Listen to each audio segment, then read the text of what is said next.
হাসতেছি। শ্বশুর বাদার, আমরা যে গাঙের ধার দিয়ে হাঁটে যাচ্ছি, এই গাং কাটিয়েছিল কেটা? এ গান তোর বাপ কাটিছিল। এত বড় গাং আমার বাবা কাটিয়েছিল? হ্যাঁ, তোর বাপ কাটিছিল। আমার বাপ কাটিয়েছিল তো এই এত মাটি ফেলেছিল কারণে? মাটি এত মাটি আমি খাইছিলাম শালারি তৈরি জামাই কোথাকার। তাতে কিস কিস করেছিল না? দেখ, যদি আর একটা কথা কইছিস তো তোর মুখ আমি সুতোতে সেলাই করে দেবো কিন্তু বলে দিলাম। হ্যাঁ, তাহলে আমি শ্বশুর বাড়ি যাই গোস্ত চাবা খাবো না কেমন? পিঠে খাবা নাকি করে, পিঠে খাবা নাকি করে? এত পাপ যে আমার জ্বালাতে জ্বালাতে আসতেছে, তাতে আমার সহ্য হচ্ছে না, তুই বুঝতে পারতেছিস না?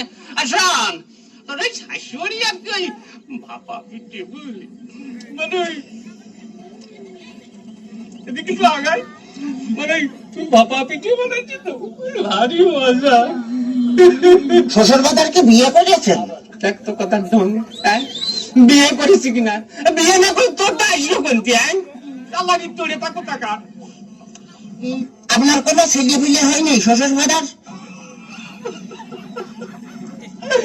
কপাল আমার, কপাল আমার, জামাই কয় আমার ছেলে পেলে হয়েছে কিনা কষ্ট দেখি আমি আর কোন দিকে যাই। তোর মারিয়ে হাত পা গুঁড়ো করে দেবো কিন্তু একেবারে দেখেছিস? তাহলে আমি শ্বশুর বাড়ি যাই গোস্ত চাবা খাবো নাকি? গোস্ত চাবা খাবার কি করে? এই যে অবস্থা করতেছো, তাতে তাতে তুমি বুঝতে পারছো না যে গোস্ত খাবার কি করে? তোর সাথে মিয়া বিয়ে দিয়ে আমি ছাই খাইছি, ছাই। ছাই খাতে গেলেন কে? আমার কাছে কলি তো 10 কেজি চাল পাঠা দিতাম।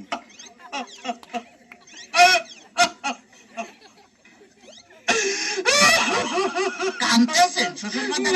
হাসতেছি, দেখতেছি। ও আচ্ছা, আবার যদি কথা করিস তোর আমি একেবারে সাথে দিয়ে বাইরে দাঁত ভাঙে বেলা তোমার একেবারে দেখছে না। ওই তাহলে তো বললাম যে দাঁত ফেলা দিলে আমি গোস্ত চাবা খাবো না কেমন? তোর দোহাই লাগে, তোর দোহাই লাগে, আর কথা কইছে। তোর দুইটা বাপে ধরেছি, তোর দুইটা পায়ে ধরেছি, আর কথা কইছি, আর কথা কইছি। শোন শোন, এই ঘটনা আছে কি যে এভাবে জ্বালাতন যদি করিস তাহলে আর আমি পারবো না। আমি 68,000 গ্রামে মেয়ের বাপকে বলবো, যোগো মেয়ের বাপরা তোমরা আমার মতো এরকম হারামি কথা সওয়ালের সাথে বিয়া বিয়ে দিয়ে না।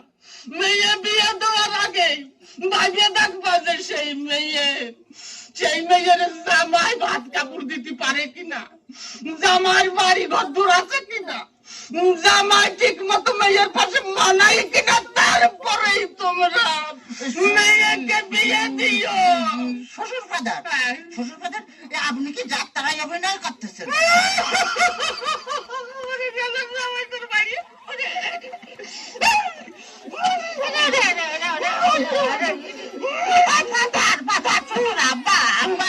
শ্বশুর বাদার কালু, খালি আমার দোষ। তোমার মেয়ে বিয়ে করে আমি যে ফকির হয়ে গেছি, খালি টাকা চাই। হ্যাঁ, খালি টাকা চাই। আজ 1,000, কাল 1,000, পরশুদিন 5,000, তারপরে 10,000, খালি টাকা